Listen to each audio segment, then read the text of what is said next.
¿Qué tal? Les habla Jorge Gestoso. En el programa de hoy, los próximos pasos tras la condena al expresidente colombiano Álvaro Uribe con otro notable invitado, Miguel Ángel del Río, abogado especializado en ciencias penales y criminología directamente desde Bogotá.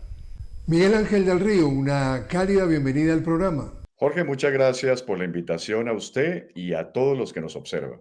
Miguel Ángel, ¿cómo evalúas tú el desempeño de la justicia colombiana respecto a la sentencia y la condena al expresidente colombiano Álvaro Uribe?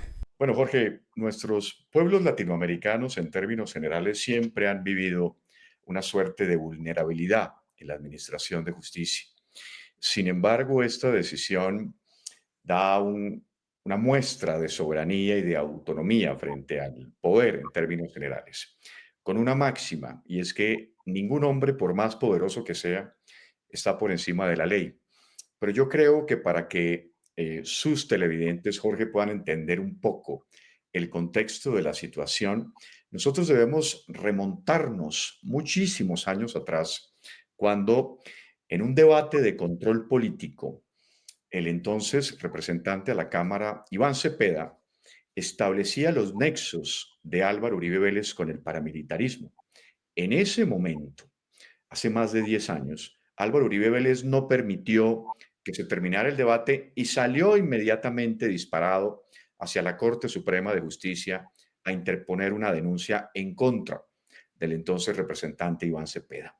Allí comienza lo que termina en un boomerang, y digo un boomerang porque todo termina devolviéndose luego de que en el año 2018 la Corte Suprema de Justicia absuelve al representante a la Cámara Iván Cepeda por manipulación de testigos e inicia una investigación en contra de Álvaro Uribe Vélez, porque a juicio de la Corte, quien estaba manipulando testigos era el expresidente de la República. Allí inicia esa carrera voraz, tendenciosa, pendenciera por parte de Álvaro Uribe Vélez de buscar entonces testigos a lo largo y ancho del país, precisamente con dos ambiciones. La primera, señalar a Iván Cepeda de estar él buscando testigos para comprometerlo penalmente, y segundo, que esos testigos advirtieran que los hermanos Uribe Vélez no tenían ninguna relación. ¿Y cuál es la génesis? La génesis es la declaración de un testigo en el año 2011, Juan Guillermo Monsalve, el llamado testigo estrella en contra de Álvaro Uribe Vélez, que advertía que en la hacienda Guacharacas, de propiedad de los hermanos Uribe Vélez, inició el paramilitarismo con la creación de un bloque tenebroso, el bloque metro de las autodefensas. Ese es un poco de la historia. Luego Álvaro Uribe Vélez, recordemos, Jorge, renuncia a la Corte Suprema de Justicia para evadir el amparo de la justicia y se refugia entonces en la Fiscalía General de la Nación. Y digo se refugia porque en ese entonces el presidente de la República era Iván Duque, un hombre cercano a él, de sus afectos. Y la Fiscalía General de la Nación era de ellos, digo en el mejor sentido de la palabra, en esa suerte de desviación de poder que ha tenido el uribismo durante los últimos años, pensando que en la Fiscalía General de la Nación iban a absolverlo por parte de sus delitos. En ese momento, y qué pena que me extienda un poco en el contexto, es un poco para que tengamos todos un poquito la idea de dónde estamos. En ese momento, entonces, la Fiscalía General de la Nación solicita la preclusión, es decir, el archivo de las investigaciones en favor de Álvaro Uribe Vélez. Y nosotros inmediatamente aparecemos ahí para oponernos. Y aparece entonces finalmente esa última etapa de esta batalla jurídica donde dos juezas de la República, en ese entonces muy valientes, niegan las preclusiones de la Fiscalía y finalmente la Fiscalía General de la Nación no tiene otra alternativa que acusarlo. Proceso judicial entonces en esta última parte que inicia en febrero de 2025 con una carrera maratónica contra el tiempo, en el entendido que en octubre se prescribía la acción penal, es decir, finiquitaba, no habría nada que hacer. El proceso termina ante una jueza muy rigurosa, que es la que finalmente termina condenándolo hace unos días, precisamente a 12 años de prisión. Ese es un poco el contexto de esta gran batalla donde hemos perdido el aliento en ocasiones, donde hemos sido atacados en muchas situaciones y donde la amenaza y el daño contra la integridad personal ha sido la constante. Miguel Ángel, el expresidente Uribe ha hecho de su defensa un discurso político y un grupo de, estamos hablando más de 20 expresidentes latinoamericanos, curiosamente, todos ellos de derecha o extrema derecha. Yo recuerdo personalmente, por ejemplo, de haber entrevistado a Miguel Ángel Rodríguez, el expresidente de Costa Rica, cuando estaba en prisión domiciliaria por una estafa que tuvo que ver con Alcatel, con líneas telefónicas, etcétera, etcétera. Incluso en esa lista aparece este señor Guaidó, que tú sabes también los antecedentes. Y estos señores escriben a organizaciones internacionales en defensa de Álvaro Uribe y dicen textualmente que ellos denuncian, en sus palabras, las graves afectaciones a los derechos humanos de Uribe. Tú como abogado, ¿qué reacción tienes ante esto? Pero eso ha sido uno de los relatos cuando uno sabe que va a perder en los estrados judiciales, Jorge, crearon ellos un relato paralelo con el propósito de deslegitimar a la Administración de Justicia.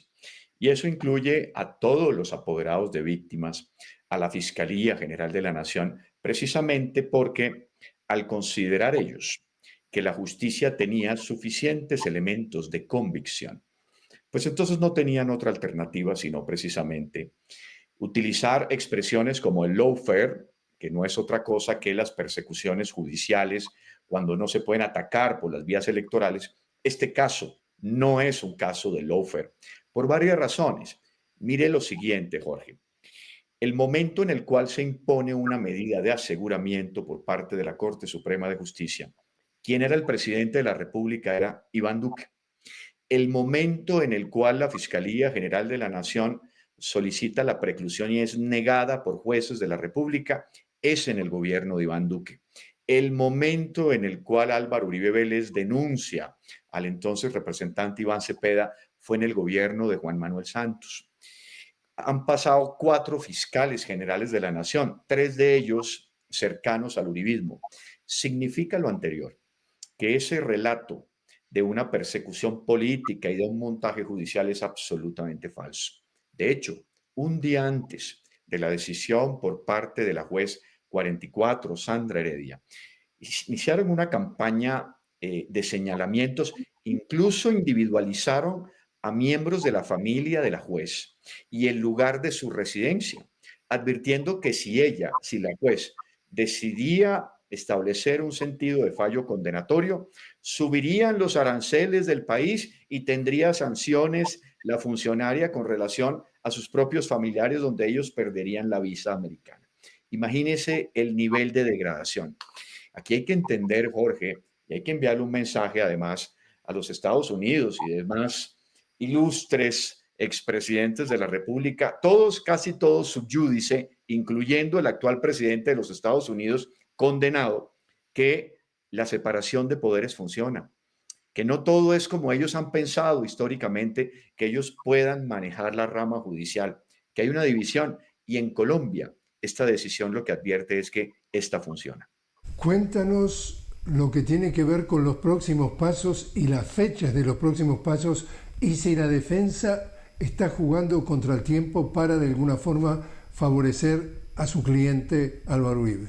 Sí, seguimos en una carrera contrarreloj, ya no con relación a la decisión de primera instancia. Recordemos que la decisión de primera instancia impuso una sanción penal de 12 años y una inmediata captura con prisión domiciliaria. Es decir, él hoy está detenido en su propio lugar de residencia. Una amplia finca de miles de kilómetros, miles de hectáreas, donde ha sido su aposento político y de batalla, además. ¿Qué viene ahora? Vienen los recursos de ley. En Colombia, una vez proferida una decisión condenatoria, la defensa tiene 5 días que con el propósito de radicar ese recurso de apelación, con el propósito de que sea estudiado por la segunda instancia, en este caso el Tribunal Superior de Bogotá en su sala penal, que tendrá, como les dijo al principio, un ejercicio contrarreloj. El próximo 16 de octubre prescribe la acción penal, significa que el Tribunal Superior de Bogotá tendrá que tomar una decisión de segunda instancia antes de esa fecha. De lo contrario, prescribiría la acción penal. Nosotros le hemos solicitado al Tribunal Superior de Bogotá toda la priorización. Estamos frente a un caso fundamental para la historia judicial de Colombia y para el mensaje a la ciudadanía en toda Latinoamérica, en nuestros pueblos que tanto han sufrido precisamente por la persecución legal. Nadie, Jorge, por más poderoso que sea, está por encima de la ley. Miguel Ángel, te invito a hacer una pequeña pausa. Estamos hablando con Miguel Ángel del Río directamente desde Bogotá. Miguel Ángel es abogado especializado en ciencias penales y criminología. Estamos hablando sobre los próximos pasos tras la sentencia al expresidente de Colombia, Álvaro Uribe. Enseguida regresamos.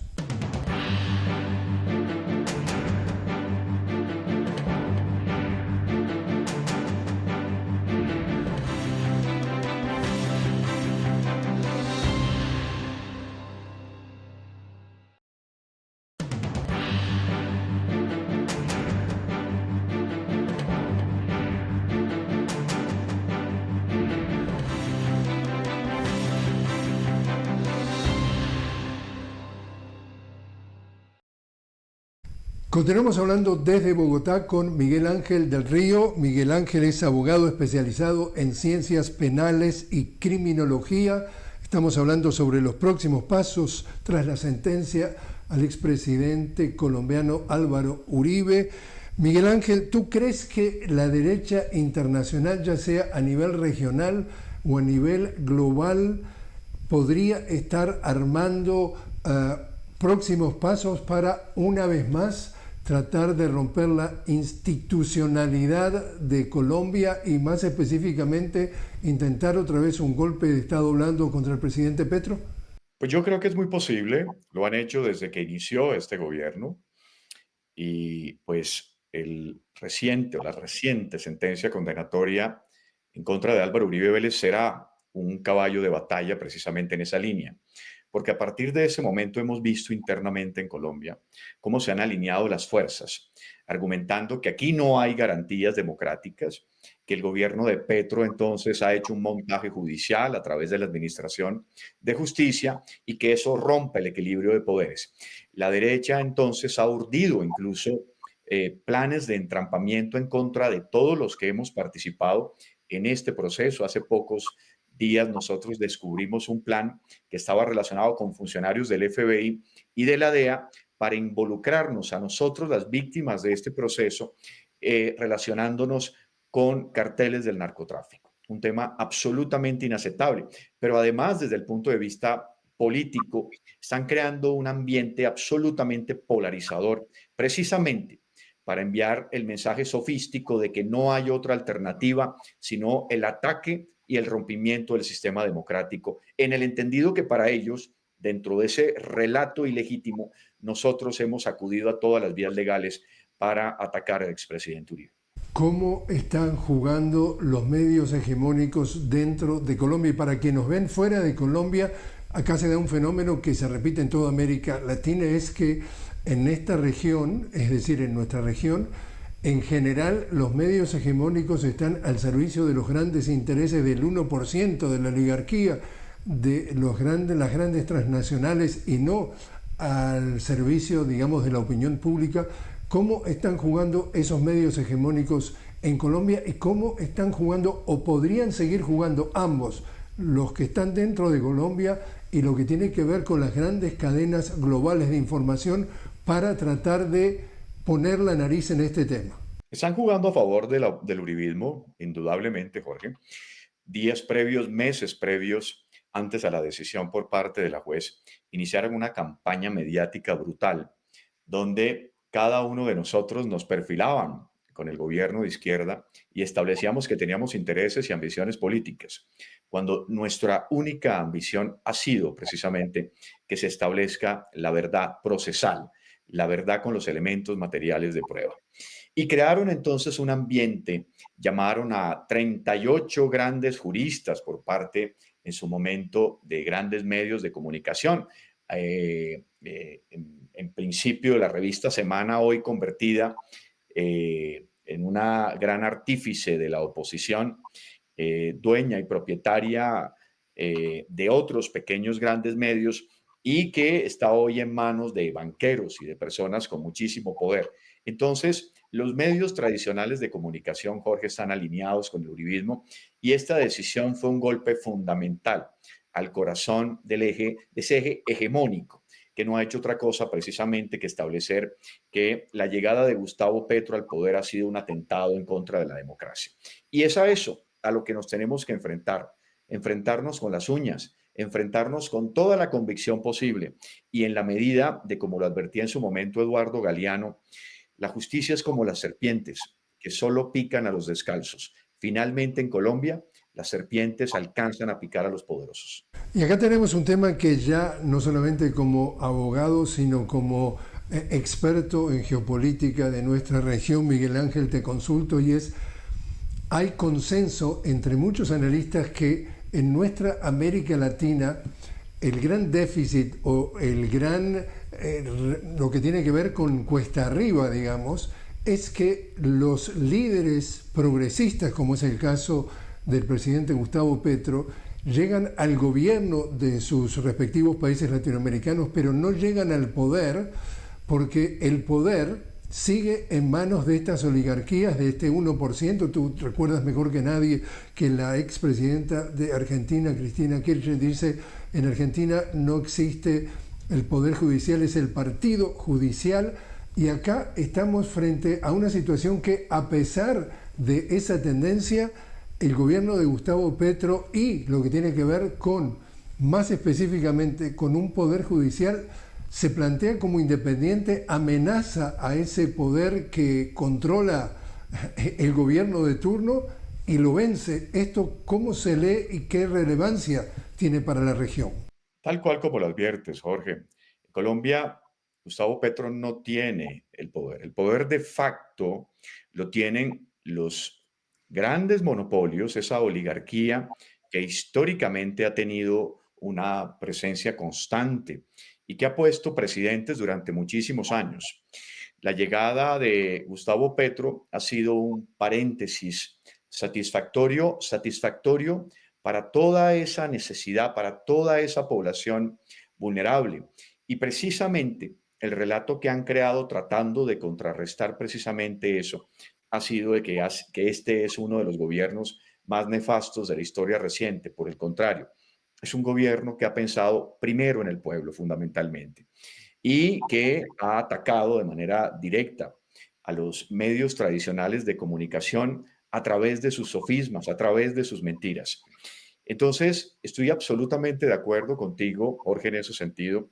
Gustavo Petro no tiene el poder, tiene precisamente o maneja en ese momento un gobierno que ha sido aceptado precisamente por una parte fundamental de la población, pero ha tenido una resistencia muy fuerte en el legislativo. Recordemos que acá el legislativo, la mayoría del legislativo es de oposición. Entonces le ha tocado a Gustavo Petro enfrentarse a una suerte de poderes absolutamente enquistados. De hecho, muchas de las instituciones hoy a cargo del Ejecutivo siguen estando en manos de ambiciones coyunturales y personales. Ha sido una batalla muy difícil, pero yo pienso que el pueblo ha sabido entender las necesidades que ha satisfecho este gobierno y esperamos que en esa línea se pueda dar continuidad al proyecto progresista. Pero siguen intactos esos poderes de facto manejados por los grandes monopolios y obviamente extendidos a través de los medios tradicionales de comunicación. El año próximo Colombia tiene elecciones presidenciales y Gustavo Petro no puede presentarse. Y en ese caso, ¿cómo estás leyendo tú el panorama electoral?